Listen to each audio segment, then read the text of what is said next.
Alright, we should be live. We are back. We are working on Daretti, Rocketeer Engineer. Here he is in case you haven't seen him. Didn't stream yesterday.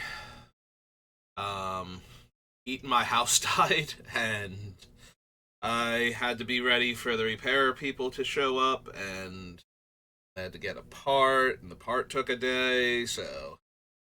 The important thing is we didn't freeze to death, and there's now heat actually coming out of the vents, so be fine.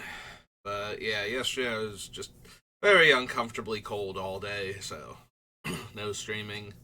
Even after they realized that they couldn't do anything else for the rest of the day, I had to wait for the part to show up. So we're working on Daretti, and we have 97 spells right now, and that number needs to get down to 60, so 37 more cards need to go. And you would think that would be easy, but the closer you get to 60, the harder it gets to cut anything, because everything starts to have a place on the list. And it's just like, I mean, we gotta cut something.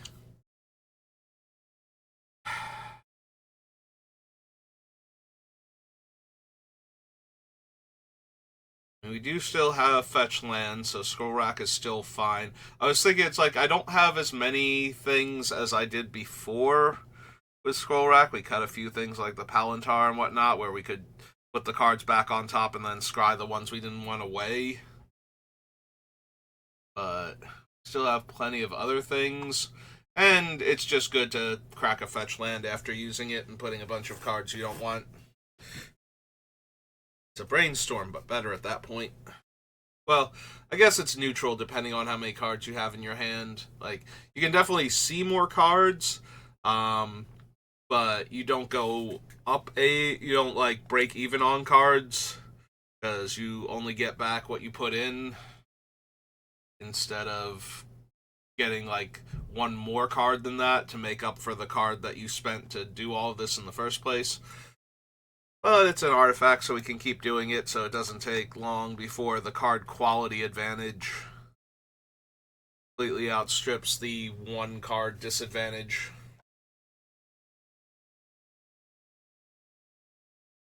Sip of water as we're going through. Duplicant, Lightning Greaves, Mindslaver. All cards I want in this deck. You know, Duplicant to keep exiling our opponent's stuff, Lightning Greaves so Daretti can attack the turn he comes down. Mindslaver is just hilarious with Daretti. Like, one of the best things you can possibly be doing is constantly recurring Mindslaver and forcing one of your other opponents to kill the third opponent for you while you just cackle maniacally.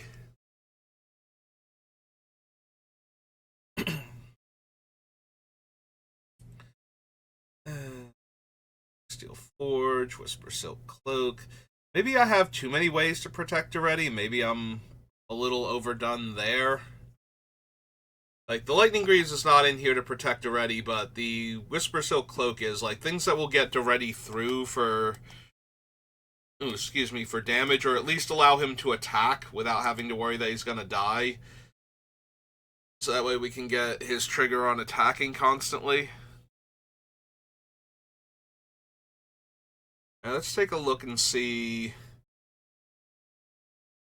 what effects we have for this.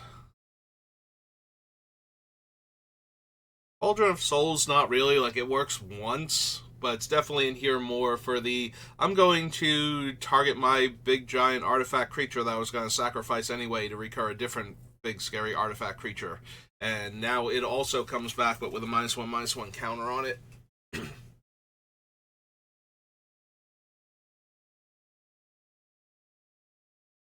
Chalice, all his dust, Dreamstone Hedron. It's possible it's Forge Master. We do have enough fodder for Daretti, but we've been cutting a lot of cards that are just fodder, so it's a little bit harder to get all three artifacts into play, where the other two that I'm losing, plus the Forge Master, because I'm assuming I'm going to sack the Forge Master a decent amount of the time in this deck. Like, I'm not going to have, you know, 6 or 9 disposable artifacts just sitting around.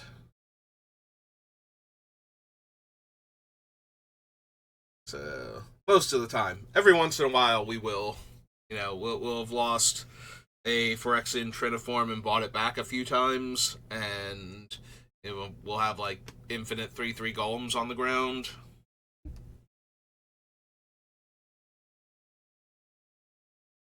Alright, Darksteel Plate makes Daretti indestructible. That allows him to attack. Wellspring into the core. Mirrorworks, Revoker, Spine, Karn.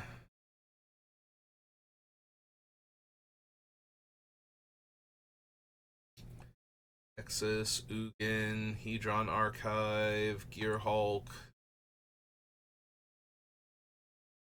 I don't think I have a ton of ways to protect Daretti, but I think I have like 5-ish on the list. So maybe we only need 4. One of them is Rogue's Passage. So we've got one in the land slot. It's more expensive than all the other ones, but it's also not taking up precious deck space, so it probably gets to stay just for that reason.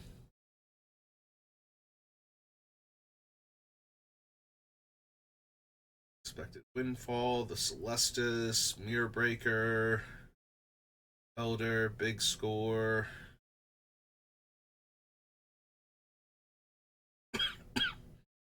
Mithril Coat. That's another one. Ring, Collector's Vault, Brass's Tunnel Grinder. Ready himself. Yeah, I think there's at least one more. Oh, right, the Manifold Key and the Doctor Who one, the Screwdriver. Here. Cauldra. Cauldra works, but Caudra's super expensive to do. Like, Cauldra is definitely in here to be cheated into play as a 5/5 first strike trample indestructible haste creature, not as an equipment that I'm going to spend the 7 mana next turn to equip Daretti with. So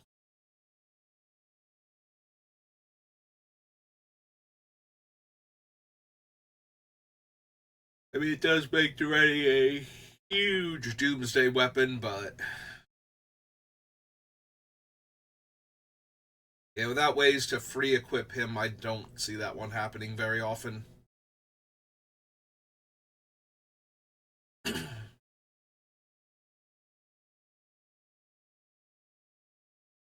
Chaos Warp, Signet, Actual Daretti from his debut.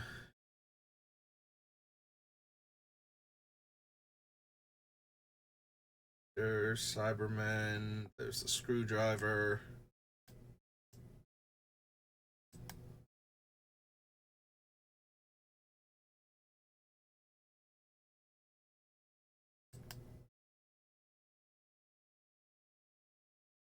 Not anything, right? I didn't think so. Pretty sure most, if not all, of these sections were empty. Alright, so 1, 2, 3, 4, 5, plus the Rogue's Passage.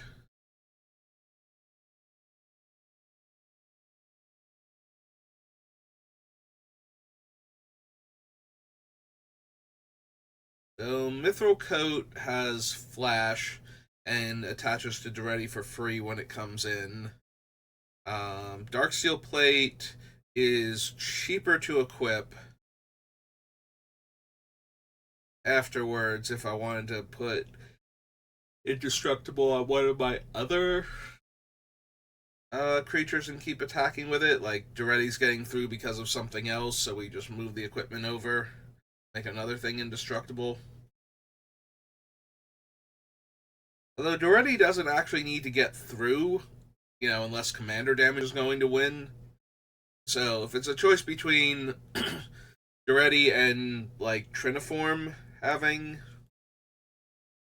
indestructible versus having unblockable, Daretti's probably getting the indestructible one Um, and the 9/9 is getting anything that makes it unblockable. So if it comes down to that, like otherwise, I'm just moving the armor over so the Triniform can attack instead of Daretti because I don't want to grab anything back that turn. Eh.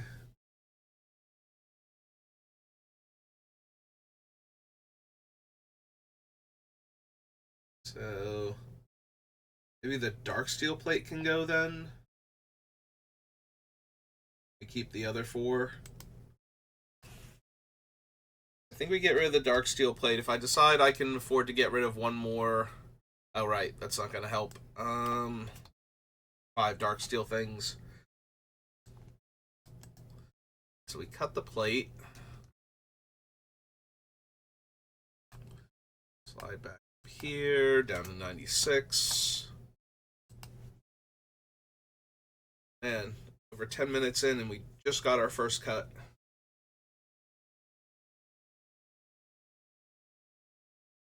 Okay.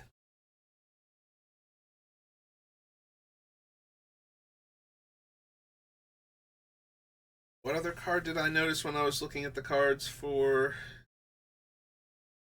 making Daretti unblockable or difficult to interact with? There was something else I saw. Like, I don't know if I still need that or not. It's possible the Cauldron can go, actually, while I'm here. So the upside to the Cauldron is that I am sacrificing some of my artifacts at various points in time, and so if they're creatures, I can get them back with Cauldron of Souls.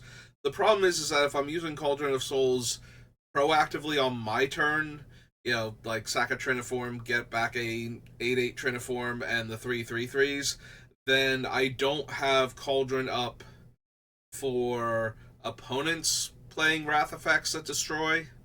So I can't use it proactively if I want to use it to protect my board state from something like that, unless I actually have Manifold Key or Screwdriver in play.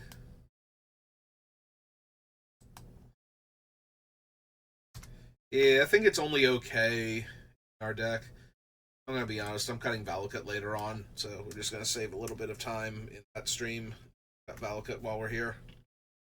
I'm not going to have that many basic mountains in play very often, so like we'll run some number of non-basics that actually have to be in play as opposed to the fetch lands that can go get mountains, but that's just going to interfere with Valakut's ability to trigger because it needs to be like 6 or 7 mana in play before it does anything. I forget what the exact number was and I just deleted it, but even if it's only 5 mountains in Valakut, and then I need to play a mountain, so we still need 7 anyway, and 6 of them have to be basics, and the 7th one has to be Valakut for that to do anything at all. Like, yes, I was gonna run a lot of mountains, so I thought, I can probably run Valakut. Like, I'm not overburdened with non-basic lands, but there are definitely a bunch of them I'm not cutting, so.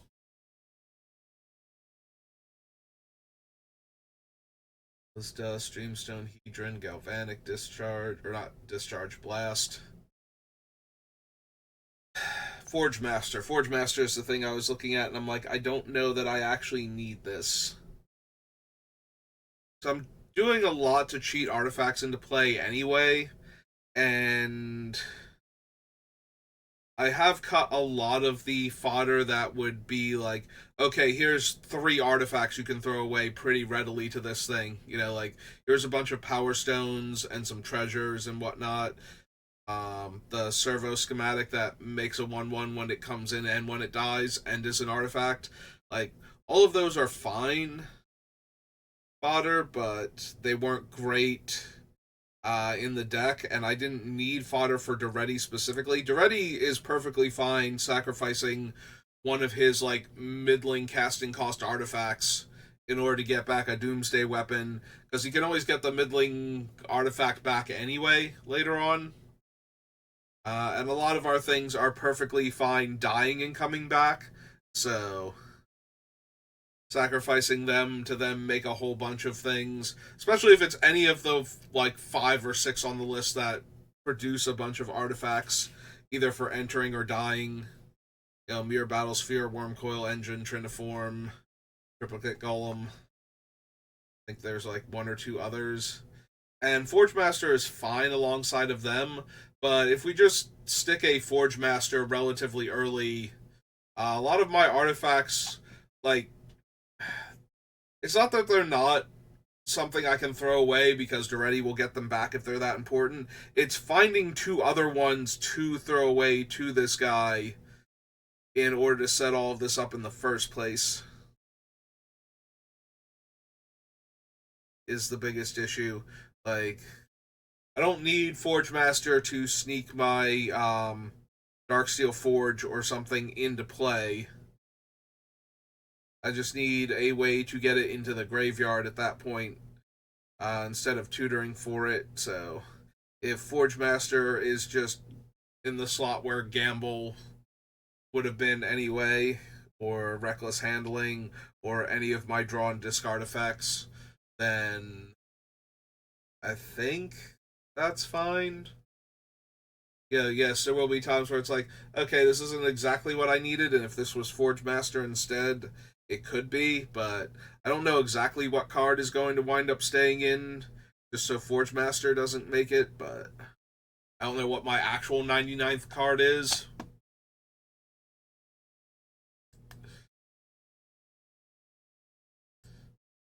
Yeah, but I do think we can lose the Forge Master. It does feel weird to cut a card that tutors for artifacts, though, in this deck, but I think it's fine.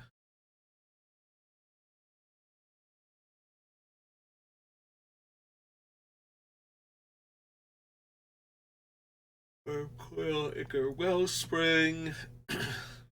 Yeah, Ichor Wellspring and Mycosynth Wellspring are like the 2 easiest artifacts to sacrifice to Forge Master, because they're in here primarily to die, and sometimes to be brought back for more card advantage before dying again.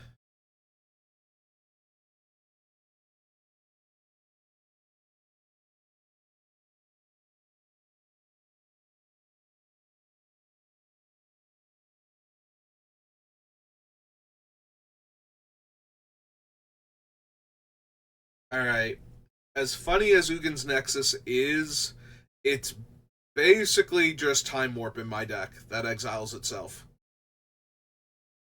Right? Like, I get this thing down, it strangleholds the opponents on extra turns, and then eventually I get to the point where it's like, okay, I'm going to sacrifice it to bring back this artifact, and that's going to allow me to attack with it on the next turn, in addition to everything I'm attacking with now. And the ideal situation where that happens is amazing. It's like, okay, we're kind of winning, and we just need a little bit more to push through lethal, and we get to take an extra turn because of this card. Like, that seems great. The rest of the time, when a Time Warp effect is only medium, where it's basically an explore plus untap your creatures, or something like that, something along those lines, gets a lot less impressive. We only have 2 Planeswalkers left, Karn Liberated and Ugin Spirit Dragon, right? Karn Liberated, Ugin the Spirit Dragon. Oh, right, and Daretti. We have 3 Planeswalkers left.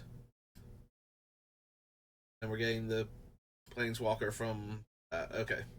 So... we're on Ugin's Nexus.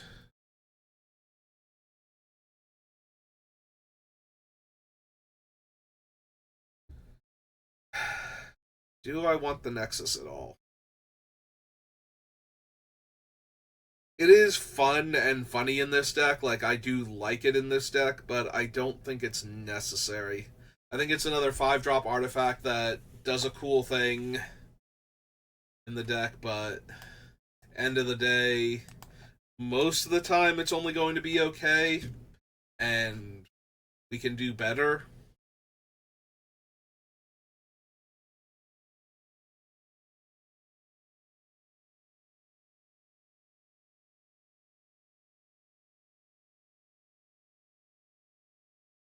We still have enough creatures to crew Smuggler's Copter so far. I've only cut like the servo schematic for being kind of underwhelming.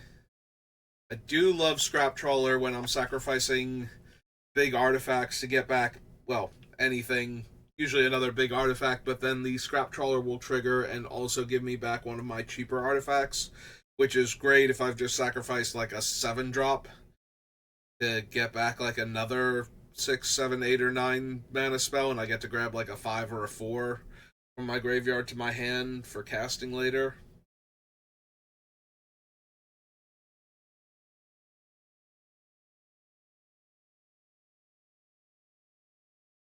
Yeah, so I want to keep Scrap Trawler still. Helm of the Host. Helm of the Host, we're skipping the initial 4 mana investment to cast it, but if we do that on a turn where we cast already, we still need to find 5 more mana to equip him. And if we do this on a turn where we haven't cast already, we are getting it back post combat, most likely, so we can't just equip the thing.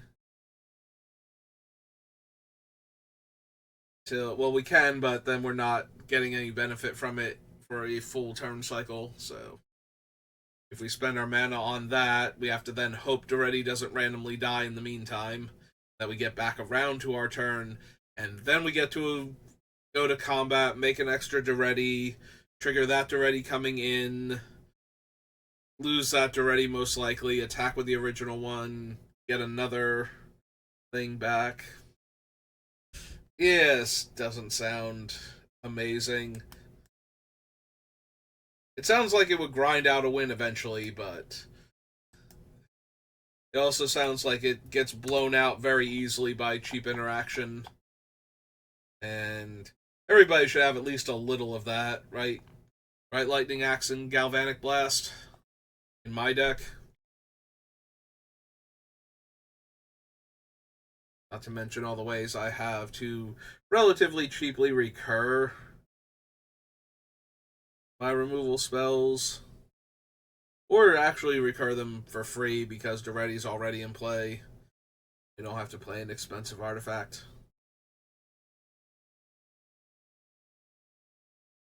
Another 4 cards right now.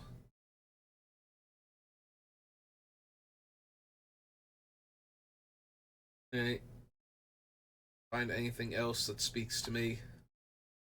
That feels like it's lost its luster.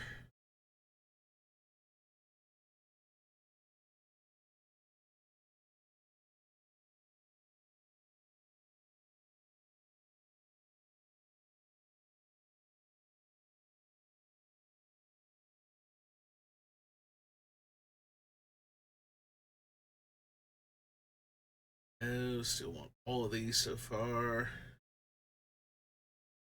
We're getting a lot closer to figuring out if I actually need Hedron Archive or if I can just get rid of it in favor of the Whitestone and Weakstone.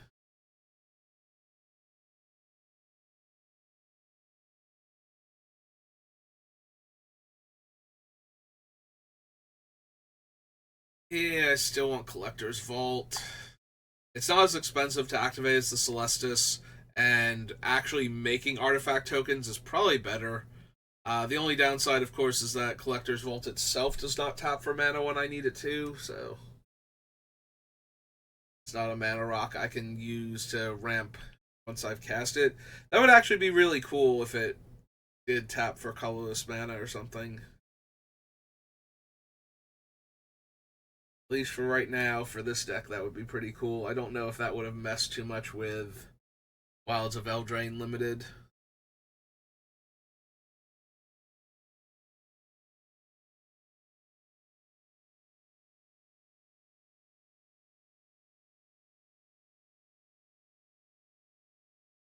I keep looking at the Tunnel Grinder, and then I'm like, Yes, it's not great, but it's probably at least on par with one of the.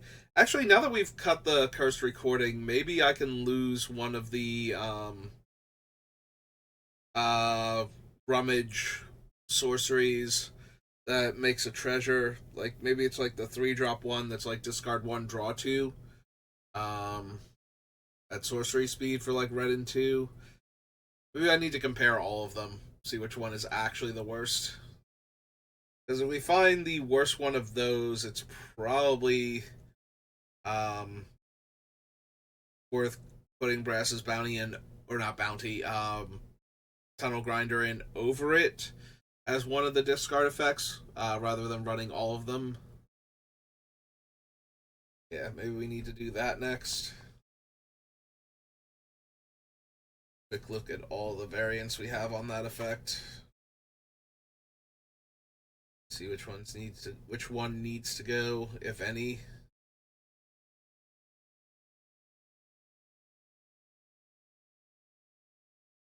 Yeah, the only downside is we're in red, so all of the effects like that are rummages, not loots for the most part. Like there's a couple artifacts that let us loot, but most of the time we have to discard the cards ahead of time,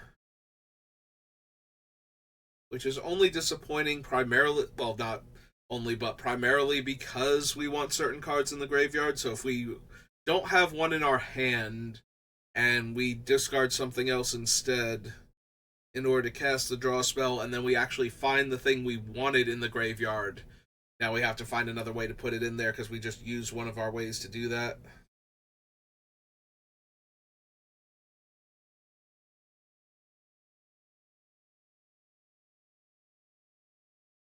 Is still pondering scrap mastery.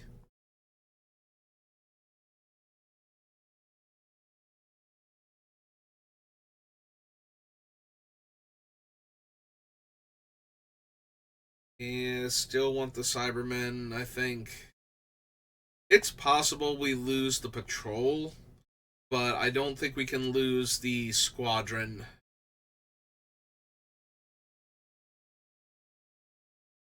So one, two, three, four cards. I put the cards that let me get the things I need into my graveyard as a list already.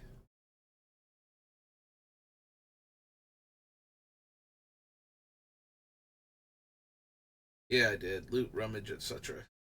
Sorry, my brain wandered off for a second there. I saw loot and I'm like, why am I talking about him in this deck? Uh, that might still be one of my top 10 lines from Magic storylines. Like, his name is Loot, and Roscoe just goes, were his parents' names Pillage and Plunder? Jason's like the description is like Jay shoots her a dirty look, and she's like, we literally stole him, and his name is Loot.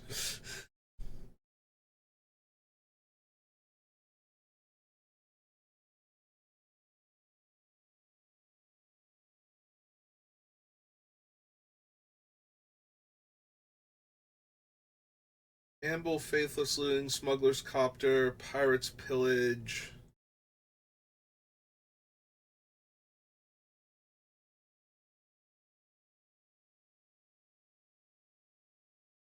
So Seize makes one treasure and costs one less. Pillage makes two treasures but costs the one more. So it's net neutral on mana. All of them cost less than our commander, though, so that regard, not so bad. Like, I am wondering if we can lose the Pirate's Pillage now that we've lost the Cursed Recording. If we still have the Cursed Recording, I would rather have Pillage over Seize, since when we copy it, we're not spending any extra mana, but we're getting two treasures out of it instead of the one. So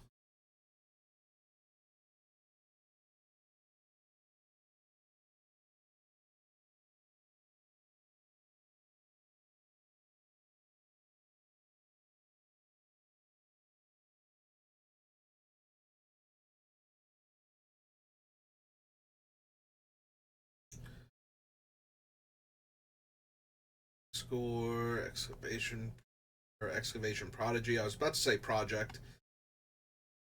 You have the scrap mutt 2. That's only rummage 1, like discard 1 and draw 1. But at the same time, we get to use it a second time after we've already sacrificed it, in theory, to Daretti, and we do get to sacrifice it again. It just gets exiled at that point.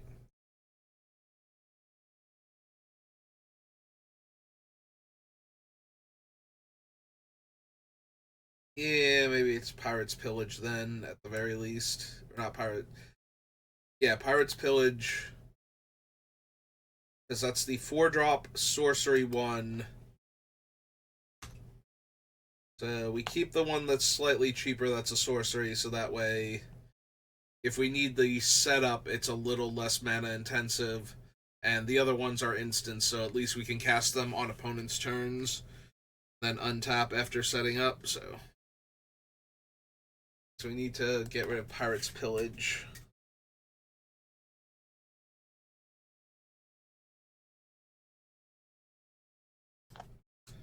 Then that's 6 cards. Oh, it's only 5. Why did I think we had 5 already? Nope, alright, it's only 5. 91. Alright, what are we at time-wise? We're about halfway through. Yeah, I am still exhausted from having to get up very early in the morning to make sure I was ready for a repair person to come over and rummage through our heating system in the basement to figure out what was wrong.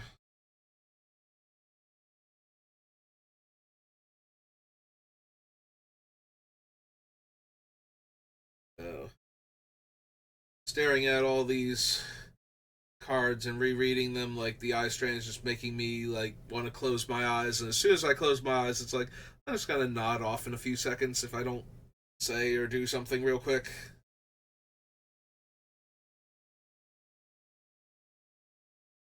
I want to try and get it to like the 50-ish minute mark. I give up entirely. It'd still be Mycosynth Golem. It's so nice to cheat him into play, though. Making my, like 5 and 6 drop artifacts cost me like 4 mana or 3 mana or something. Just so helpful. And making Daretti an 11 power creature is pretty insane. Only the Excalibur or equipping Daretti with Embercleave while he's got the huge power would actually let him one-shot people. So giving Daretti 11 power is not in and of itself that game winning. But if we can make him unblockable, even if we don't have any of the ways to one-shot people, if he'd be a 2-shot at that point. And it's one of only 2 artifacts in the deck that makes that true.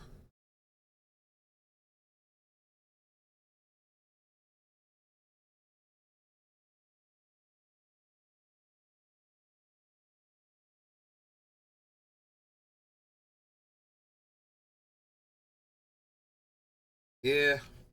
Yeah, I was trying to think if there was anything else that would let Daretti, like, one-shot somebody in this deck, and I don't think that there is. There's no... Because Embercleave with Double Strike, he still needs 10 power functionally. Or, I'm sorry, like a 10 casting cost. Because that will get you to 11, which will deal 22 points of damage. But if it's a 9, then that's 18 plus 2 is like 20 from the +1/+1 and Double Strike.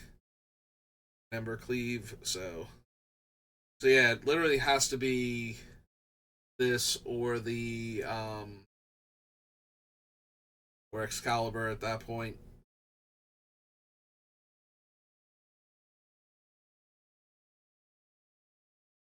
Alright. This Mycosynth Golem gets to stay for right now then.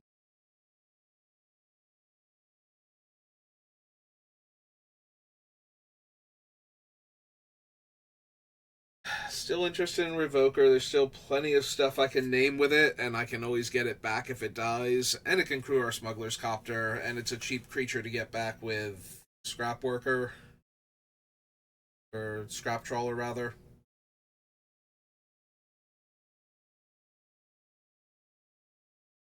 Lets me break up combos based on activated abilities until he's gone.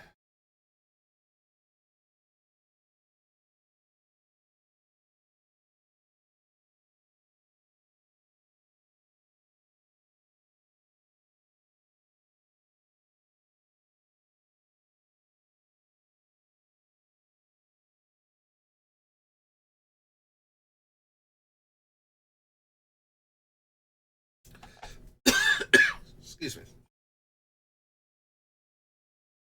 Should spill out. Bit like not my lip, but like the inside of my mouth, like right next to where the lip is. Like if it had been just over a tiny bit more, I would have bit like the corner of my lip instead. I guess it's still technically part of my cheek at that point. It's like right at the corner though. What was I about to say? Something about Panharmonicon. Think we still have enough comes into play abilities? I think. Do we? What are all my comes into play abilities? Okay. There's not gonna be some for a little bit because comes into play abilities didn't become a thing until. Oops, too far though. Right idea, but too far. Um, right around here. So right around the time where I started actually taking cards after Alpha Beta Unlimited, comes into play abilities. Like, what do we actually have? Middle Worker isn't. Anger's not. It has to be a creature or an artifact. So Duplicant, yes. Sad Robot, yes. Of those, none of those. Lightning Axe, Coalition Relic, Chalice, Hedron, Battlesphere, yes. Or Wellspring, yes. Mirror works as an ETB trigger, because it has to be a non-token artifact. It's not a cast trigger. It's 5. Fine is 6. Revoker is as it enters, you choose, not when it comes into play. Other Wellspring is 7.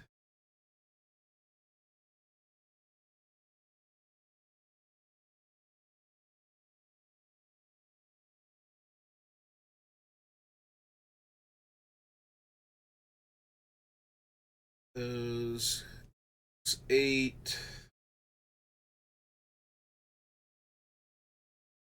Scrap Trawler, Fable, no. No, it's Fable Passage, okay. It's like, wait, it's not Fable the Mirror Breaker, but it's Fable Passage, so good enough.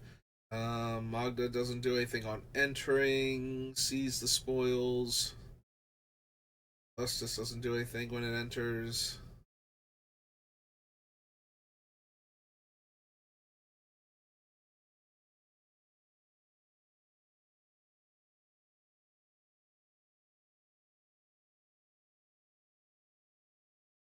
Those, sorry, brain's wandering off again. Still stuck on 8 right now. Cityscape is not an ETB, it's a cast trigger, so that's not working. Scrap Mud is 9. Mightstone and Weakstone is 10. Mithril Coat has one, but copying it doesn't do anything.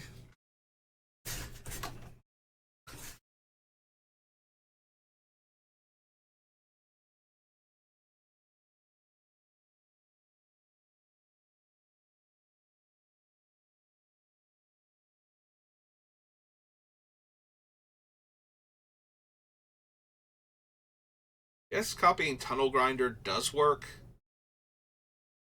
since we could then discard the cards we just drew if we wanted to. That one does actually work.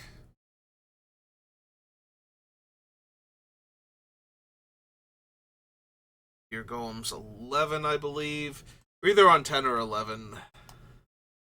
I've actually lost count, like when my brain wandered before I lost the number I was on.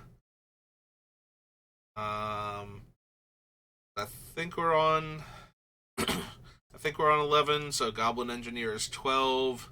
At this point, I don't think I can cut it. Like, we have enough stuff that cares about coming into play. Cauldron Complete will make another germ, and then that germ will die because it doesn't have equipment attached to it. So that's not really helping much because I don't have anything that pays me off for death triggers. If I actually had a bunch of aristocrat style cards that would pay me off for death triggers, I would absolutely consider Cauldron Complete as a thing, because the extra germ tokens coming into play and immediately exploding is something of value to the deck. Like, if I'm going to run those cards anyway for other reasons, then they are definitely contributing to my creatures dying.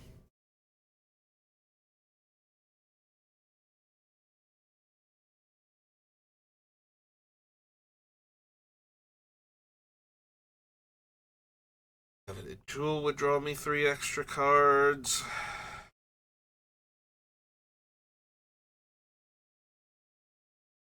Tomb Sentinel works with it.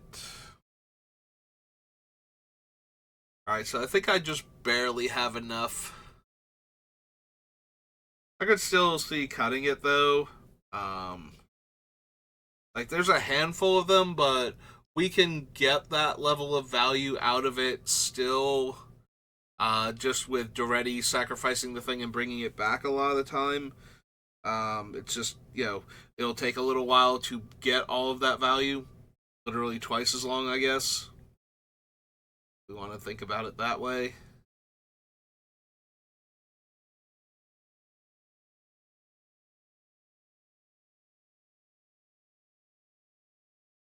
Yeah, I don't think it's essential for the deck, but I don't think we're at the point where we can cut Panharmonicon just because it doesn't have enough things to work with, because I think it just barely... Then again, it's like, was that around 15% of the deck then? Like a little less than that? Yeah, it's a 100 card deck, and it's affecting like 12 or 13 cards, whatever it wound up being. So it's that percentage of the deck. Hey, I woke up a tiny bit and I can do math. Just a tiny bit, though, not all the way or anything.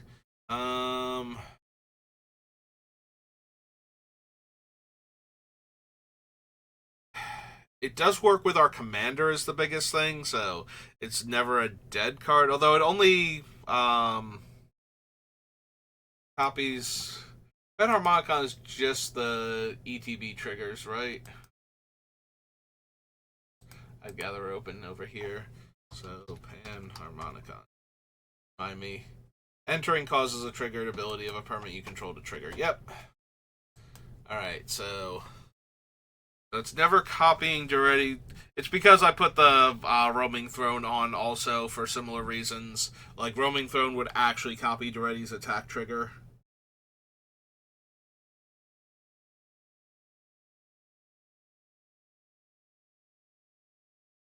Yeah, maybe we don't need Panharmonicon.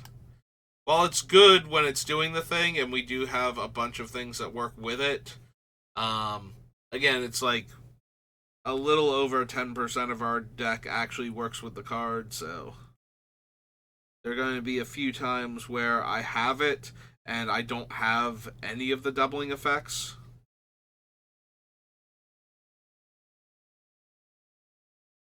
I have it, but I don't have any of the doubling effects. It is the doubling effect. Yeah, no, I'm getting a little worse every minute. We're only at 44 minutes. At least I noticed that one. I'm still not completely out of it yet. There's always going to be times where we have it, but don't have any of the things that we could double except for Daretti, and if he's already in play, then it's not even helping for that. The upside, though, is that when it's not useful, it's an artifact that we can very easily throw away to Daretti until it's useful. Like, it's not great to have a card that is entirely fodder, but if things are going wrong, then it's fodder. If things are going wrong for the Panharmonicon, it's very easily fodder, and then when things would be going right for the Panharmonicon, we should be able to buy it back.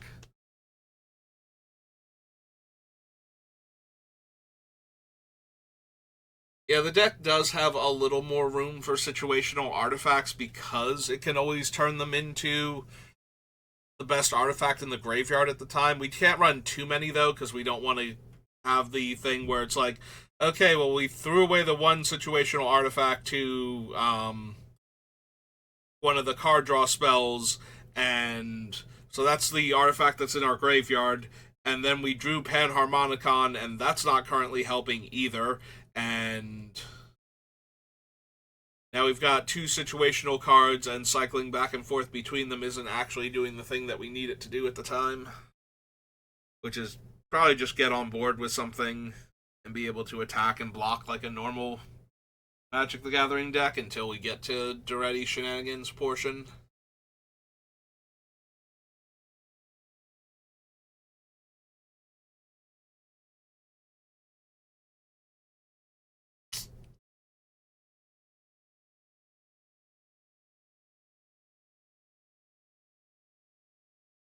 I mean, I know 90% of it is I was already tired and I've been staring at the screen all day for other things and now this, but I am wondering if the heat finally being on is contributing at all. Like, not being incredibly cold for the first time in like 2 days. That's not true. I've been at work like half of yesterday, so I was fine at work. Like, you know, nothing like your house turning into an ice box to make you want to go to work and stand over a hot grill all day. Yeah, we're not quite at the 50-minute mark, but I do feel myself fading. So instead of just being all rambly and weird for the rest of the thing, I think I'll just cut it short and we'll pick back up next time. We didn't quite get through 10 cards, but I think it'll be easier this way. Hopefully, I'll be more well rested tomorrow. I should be back on tonight after work for midweek Magic, assuming that it's anything interesting worth playing. And maybe if it's not, I might be on doing. I think it's the Chromatic Cube is up. It's one of the cubes on Arena, so we might do like one or two of those.